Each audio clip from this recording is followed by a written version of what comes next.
Ya. Entonces, en esta segunda parte vamos a tratar justamente la experiencia de Evo Morales.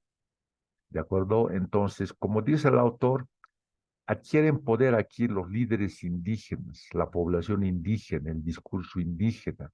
Y las élites blancas, dice el autor, disminuyen su poder en términos de capacidad de organización, capacidad política. ¿De acuerdo? Así plantea directamente esta cuestión, ¿no? Y bueno, será una lectura correcta o incorrecta, ya ustedes tienen la palabra. Inclusive antes de hablar de élites blancas, indígenas o no indígenas, a ver, colocarse a pensar en lo más importante, ¿no? Tenemos para comer. ¿Quién nos gobierna? Sea hombre, mujer, indígena, mujer de pollera, corbata, es decir, están administrando bien el dinero. Eso es lo importante. Pero Heaven C. Klein lo plantea de de esa manera. Al final, finalmente, ¿quién gobierna? Que como decía en la parte, justamente en algún capítulo de la Revolución del 52, o antes de la Revolución del 52, nomás se continúan manteniendo las roscas en este país, o sea, las mismas caras con todos los gobiernos, o sea, la rosca aquí se mantiene. Entre Evo se vaya Evo, siga al siguiente, la misma rosca se mantiene, las mismas caras. Simplemente cambian, como se dice de manera corriente, de poder, ¿no? Ya, entonces hemos empezado con esta cuestión. Ya, entonces, reconfiguración económica, social y política, ¿no? Justamente, entonces, la idea que construye Herbert S. Clay, eso es tenemos que trabajar. Él dice de que si bien los grupos indígenas y mestizos directamente toman el poder, ¿no? Pero eso no da lugar a que acaben por blanquearse, porque en otros libros hablan del blanqueamiento. Herbert S. Klein dice de que los indígenas y mestizos especialmente rechazamos la identidad blanca. ¿Qué es identidad blanca? Ese comportamiento extranjerizante, ese comportamiento que corresponde al mundo externo, ese comportamiento correspondiente a las realidades europeas, extrañas a lo nuestro, ese comportamiento oligarca. Eso dice Herbert S. Klein. Rechazamos a la identidad blanca, ¿no? Eso. Entonces, la identidad indígena, dice, tiene no más fuerza en la política nacional. ¿Tienes razón, Herbert C. Klein? Sí, sí, hay que reconocerlo. Eso no se veía antes del siglo XXI. Hoy en día se ve de que la mujer de pollera, las indígenas, está realmente en las situaciones de poder, etcétera, etcétera. ¿No? Eso hay que aceptarlo y creo que no es sobre esa base el enfoque de Herbert C. Klein es correcto, ¿no? Es correcto. Aunque sobre esa base se podría discutir muchas cosas también, como hay muchas mujeres de pollera que dicen eso, pues aquí hay mujeres falsas cholas y verdaderas cholas. Y me dice, yo soy verdadera chola. Pero gran parte de las cholas que yo veo no son cholas, son disfrazadas de cholas. Esa es la viveza criolla que se clenchata algún momento, esa cuestión en los primeros capítulos.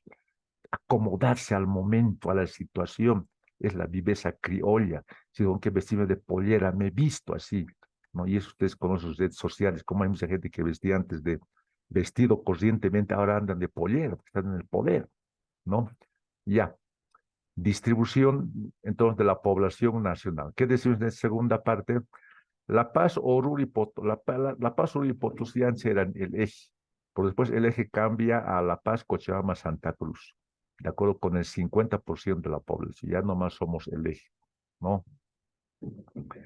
No, es decir, quiere decir, de 1950 a más del 70%, 2001 y 72% el 2010. La población, fíjense, en gran parte se concentra finalmente en el eje La Paz, Cochabamba, Santa Cruz.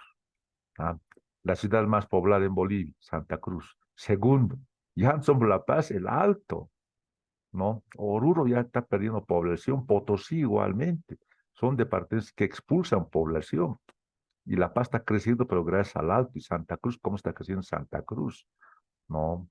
Pues en Santa Cruz están deseos de caer el censo porque quieren más dinero justamente para su población que si van a tener en Santa Cruz un tercio de la población boliviana si algún momento y muy pronto, ¿no?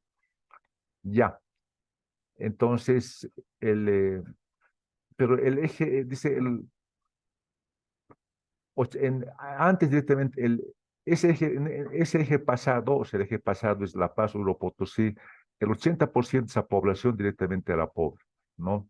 Y el 60% en la pobreza extrema. O sea, la pobreza en general se mantiene, pero ¿dónde se mantiene? Fundamentalmente en Oruro y Potosí. Son los departamentos más pobres, por ahí la gente tiene que huir, a pesar de que su tremenda riqueza, ¿no? Potosí es el paraíso donde ahí la gente está escapando. Fíjense ustedes las responsabilidades de una sociedad atrasada como la nuestra, ¿no? La riqueza, ¿de acuerdo? Entonces, ese nuevo eje de La Paz, Cochabamba, Santa Cruz, nosotros generamos el 93% de los impuestos, los otros son el saldo, el 2009 y el 70, y el 2009, ¿no? Entonces eso pasa. Y el 2000 el 71%. Entonces hemos aumentado el 71% al 93% en lo que hace a la generación de impuestos, ¿de acuerdo? El PIB en la agricultura tradicional, lo que justamente, es decir, hablábamos que en el primer cuadro hoy día, es decir, cambia este país, pero fundamentalmente cambian actividades industriales en Santa Cruz, donde son los departamentos que generan los alimentos, pero industriales para todo Bolivia. ¿En qué queda el altiplano? Ese PIB en la agricultura tradicional son altiplanos nomás. La mayor parte de la fuerza de trabajo es una fuerza de trabajo subutilizada, subcapitalizada e ineficiente. En nuestro altiplano no hay capital para multiplicar realmente esas tierras que tenemos. Ah, no hay una fuerza de trabajo directamente tecnificada, con capacidad como para que puedan multiplicar la riqueza. Y hay una ineficiencia tremenda. Se trabajan 10 horas, 15 horas para conseguir muy poco. ¿No? Es justamente tiene que ver eso con la educación. O sea, a pesar de los grandes avances, el altiplano nomás se ha rezagado. Habrá que buscar las causas, ¿no? Finalmente, o sea, es grupos indígenas que tienen del altiplano lograron avanzar en términos políticos, pero la gran pregunta que nos hacemos es, ¿qué pasó con la economía? Si tomaron el poder político, ¿qué pasó con la economía? Realmente es muy interesante que un autor boliviano muy bien lo plantea. Es Alcides Arguedas, que Herbert C. Klein lo nombra a él algún momento, que trata justamente este problema. ¿De acuerdo? Nuestro carácter que es más político que productivo. Más hacemos política que producir, ¿no? Ya. Entonces, esa es la cuestión. Dice, entonces aquí la cuestión del mestizaje directamente ganan espacio y los blancos reducen su capacidad. Es lo que plantea Herbert de Seclet. ¿No? La élite mestiza, como dice, gana el alto. El alto hasta la penúltima década del siglo XX era un barrio de la ciudad de La Paz. El Alto es autónoma, logra la autonomía y gana, hay una élite mestiza. Justamente gana, el primer alcalde del Alto es un dirigente, bueno, mestizo para Herbert S. Klein del MIR, del Movimiento Izquierdas Revolucionario, ¿no? Es un asesor en este instante del hijo de Jaime Paz Zamora, ¿no? Es un mirista que gana, un jovencito, gana las elecciones, el primer alcalde en la ciudad del Alto que recién había conseguido su autonomía, ¿no? Es el más no logra ocupar el Alto, ¿no? Hasta en 1988 el Alto ya tiene autonomía, ¿no? Entonces, y es la segunda ciudad en Bolivia, con la mayor población en 2006, ¿no? Pero aquí hay un problema. Si bien ganan en la población, pero en el Alto la pobreza es extrema y las condiciones de vida no son las mejores en la ciudad del Alto. Ese es el problema, ¿no? O sea, hay más población, pero es uno de los departamentos más pobres que directamente tiene este país, ¿de acuerdo? Perdón, es un municipio, municipios más pobres que hay en Bolivia, la ciudad del Alto. Y eso es como una bomba de tiempo, ¿no? O sea, habrá que considerar, ¿no? Pues, como les decía al inicio, tiene que ver esta cuestión con el gobierno fundamentalmente de Evo Morales. Evo Morales gana las elecciones el 2005, ¿no? se celebran las elecciones y ganan las elecciones, gobierno de Evo Morales, con líderes indígenas y mestizos que ahora están destrozándose, ¿no? Que es el Choquehuanca, que es un malagradecido, que es el Linera, que tal me lo presentó al ministro de Economía, o están diciendo, bueno, las cosas que vivieron en su momento, ¿no? Entonces, eso, y Itzcoch las plantea muy bien, no es una cosecha mía, sino de Alcides Arguedes, que algún momento en este autor lo menciona, líderes así entre problemas al interior de los partidos políticos. Entonces, Morales se distingue, ¿por qué? Por su discurso socialista. Pero ¿quién fundamentalmente apuntala esto, como dice Herbert de Secret? Álvaro García Linera, su vicepresidente. Así que él es el que apuntala el discurso del socialismo. Eso dice él. Pero hay que preguntar si será cierto o no será cierto. Una cosa hablar, pero otra cosa realmente apuntalar, ¿no?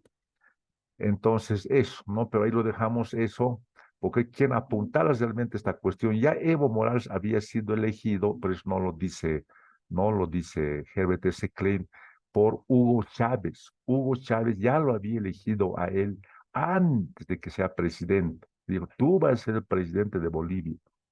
Y tuvo Evo Morales importantes recursos financieros para ser presidente de Bolivia. Y el discurso le colocó a Álvaro García Linera. Esa parte no dice Herbert de Secret, ¿no? Entonces, eso para su info. Ustedes investiguen también, pues ¿no? Uno comprende bien la historia cuando investiga, profundiza, comprende bien la historia. O sea, no es nomás apoyar con la boca, ya, pero dinero, ¿no? Y cómo se pagan medios de comunicación, cómo sostenemos esto, el otro, etcétera, etcétera, ¿no? Ya. Entonces tiene ese discurso socialista, va contra la privatización. Lo que hace en todo lo que Goni había privatizado, capitalizado, etcétera, etcétera, Evo lo nacionaliza. Nacionaliza las empresas de gas, telecomunicaciones, electricidad, refinería suiza, la gestora pública, usted sabe, ¿no? Los aportes que tenemos, todos los trabajadores estaban antes en dos AFPs, ¿no? En dos AFPs que ahora directamente han sido nacionalizadas por él. Ahora todo es del Estado y el menudo conflicto que nos colocamos, porque todas estas empresas extranjeras nos colocaron tremendos juicios por millones de dólares en el extranjero y todos los juicios los hemos perdido, los hemos perdido. Ahora somos deudores de millones de dólares.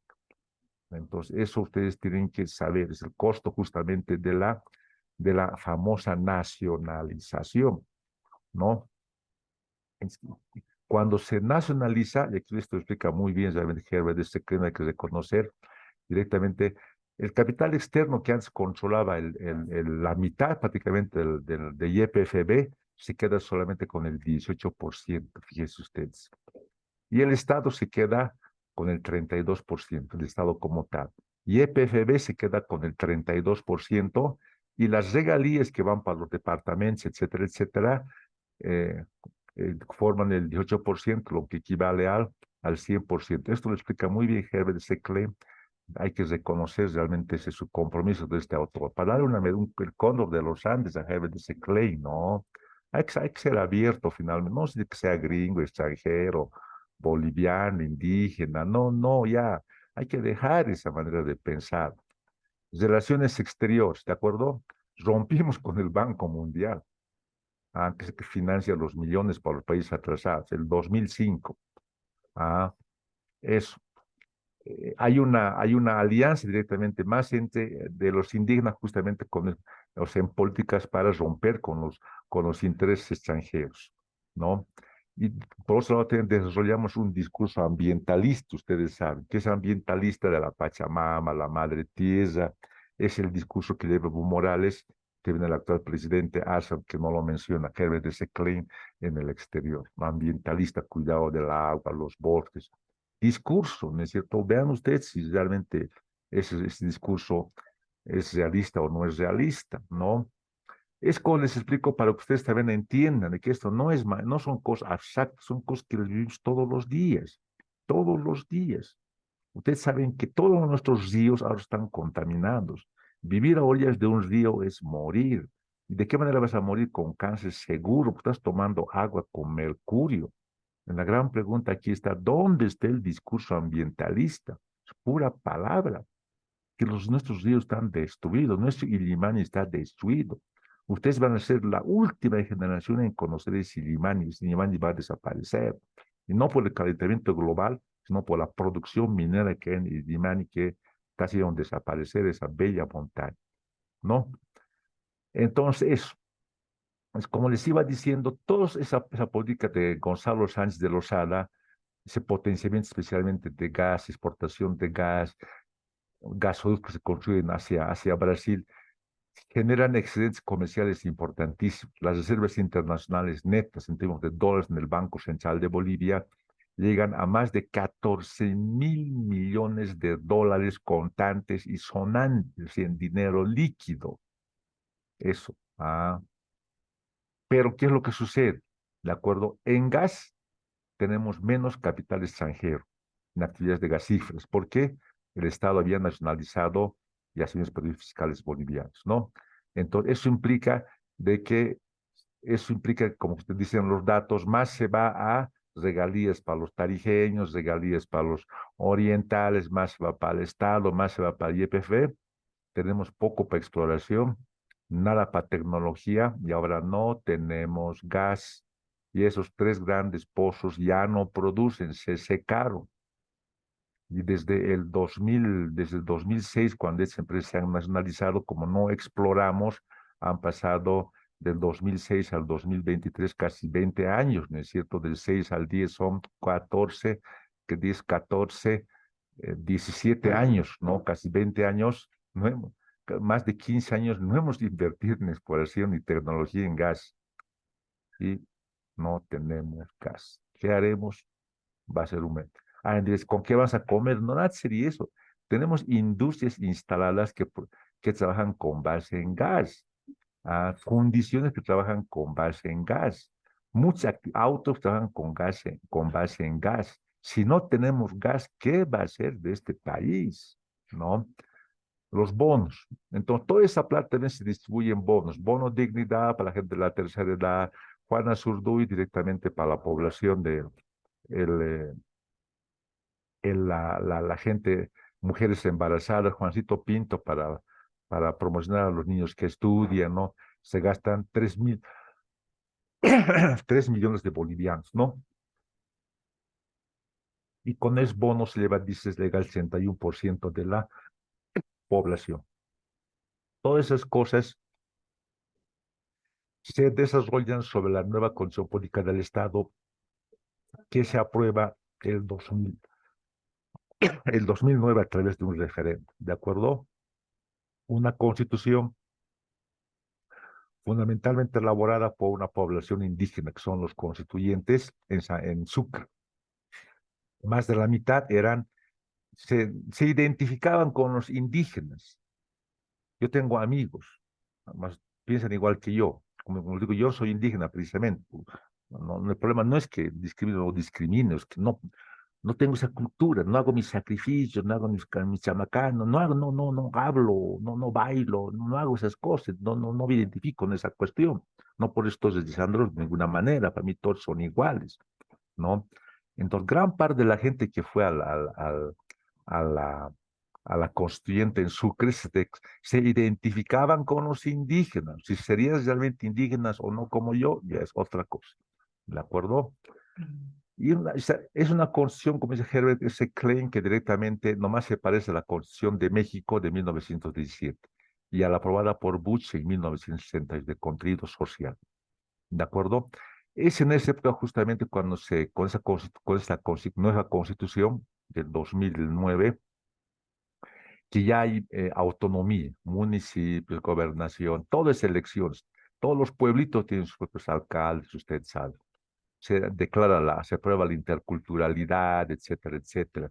Se aprueban 37 lenguas, aparte del español, se dice. Hay derechos, no hay que discriminar. El estado de bienestar social, o sea, el estado da a todos. O te embarazas mujer, tienes tu Juancito Pinto. Estudias niños, tienes tu Juancito Pinto, ¿no? Eres viejito, tienes tu bonito dignidad. Entonces, ese es el estado de bienestar social. Se reconocen las uniones libres, etcétera, ya no es ya de casarse Lo básico es que una mujer ya tienes legalidad, ¿no? Las comunidades también se les reconocen sus propios sistemas políticos, judiciales, económicos, la autonomía de los indígenas. Los partidos tradicionales acaban por morir. Surgen otros partidos, el de Manfred Zayas-Will, otro partido, el Partido Verde, otro partido, el Movimiento Sin Miedo, ¿no? Este Movimiento Sin Miedo es del antiguo alcalde de La Paz, Juan de Granada. El Partido Verde es una docente universitaria del Partido Verde, no recuerdo su apellido. Manfred Zayas, ustedes los conocen, es el actual alcalde de Cochabamba. El MAS, el partido poderoso, pero pierde como siempre en la media luna, ¿no? Entonces, esa es la situación, ¿de acuerdo? Es aquí lo que tenemos que hacer es resaltar el hecho de que este país ha cambiado a partir de Evo. ¿Pero en qué sentido ha cambiado? Se ha incorporado fundamentalmente esa cultura indígena, ese idioma, esas tradiciones, esa organización, ese autogobierno. Los indígenas tienen su propia justicia, se les reconoce a los indígenas la justicia tradicional que tienen en lo que hace a las autoridades, justamente tiene que ver eso con el deslinde jurisdiccional. Entonces aquí ya no hay más una justicia directamente centralista, pues aquí autogobierno de comunidades. Ellos pueden administrar su justicia, su organización, hacer sus propias elecciones, etcétera, etcétera. No, entonces, con sus propias maneras, aunque de alguna Buenas manera nomás noches, están. doctor. Disculpe, le restan 3 minutos. Gracias, señorita. Aunque de alguna manera también en su autogobierno y autonomía practican nomás, es decir, la justicia ordinaria. Reconocen la justicia ordinaria finalmente, es la tradicional, la que nosotros tenemos, o las elecciones que nosotros tenemos a través del voto. Porque a nivel de comunidades, en algunas comunidades que se mantiene esta cuestión, cuando eligen sus autoridades, así no van con el voto, tienen una particular forma de organizarse, hacen fila y de esa manera apoyan a uno o a otro. Así votan directamente.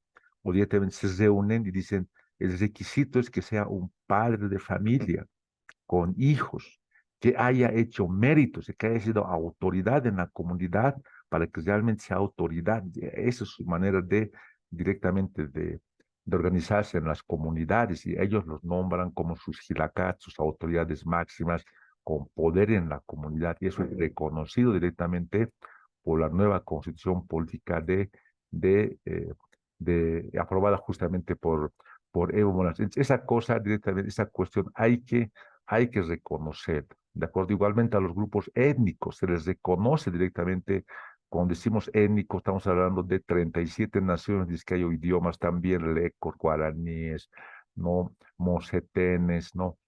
Entonces, en lo que hace justicia pueden utilizar, dice, su propio idioma.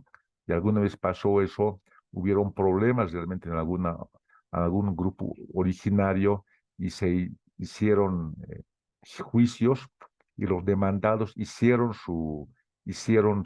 sus declaraciones en sus lenguas tradicionales y no se les entendió porque muchos de la comunidad tampoco sabían su lengua tradicional. Realmente esas cosas no son sencillas de poder aplicarlas, no son sencillas, ¿no? Porque yo me puedo declarar indígena, supongo, por supuesto, me identifico con los indígenas, voy a un juicio, declaro en Aymara. La Constitución me ampara, mentir o no mentir, a mí no me interesa, eso es de muchas personas. Ahora, si no me entienden, no es mi problema, no sirven, por favor, busquen a alguien que entienda Aymara. Es un avance relativo. Eso se llama interculturalidad. ¿Qué es interculturalidad? Que tiene que existir un relacionamiento cultural entre todos nosotros. Nos reconocemos con nuestro idioma, con nuestra piel, con nuestra educación, con nuestra manera de ser, nos respetamos, o sea, nos interrelación entre culturas con el ánimo justamente de que cada una crezca y formemos realmente una sociedad como la que estamos buscando, con crecimiento, sin discriminación absolutamente a nadie, ¿no? Cuando decimos aquí discriminación, ¿en qué estamos pensando? Estamos pensando en el hecho de que a la persona la excluimos por su piel, por su apellido, por sus hábitos, por su origen, no por muchas razones, por su manera de vestir. Entonces, esas cosas están condenadas hoy en día por la ley. Yo hice una encuesta al respecto, les paso los resultados de esa encuesta, ¿de acuerdo? ¿Qué resultados obtuvimos? que con estas leyes contra la discriminación, en lugar de que la discriminación disminuya, ha aumentado. O sea, en lugar de controlar este problema, es colocado, como se dice corrientemente, más leña al fuego, ni siquiera leña, gasolina. Ya no nos queremos mirar, ha aumentado eso antes. No digo que no existía, había, pero todo estaba controlado, todo tranquilo. En cambio, ahora nos queremos matar, tengo la impresión. Hay que saber definir leyes. Estamos directamente a nivel jurídico. Tenemos que tomar conciencia que no es nomás colocar leyes. Pero las leyes pueden ser contraproducentes como con respecto a la discriminación, por ejemplo. No, el estado de bienestar.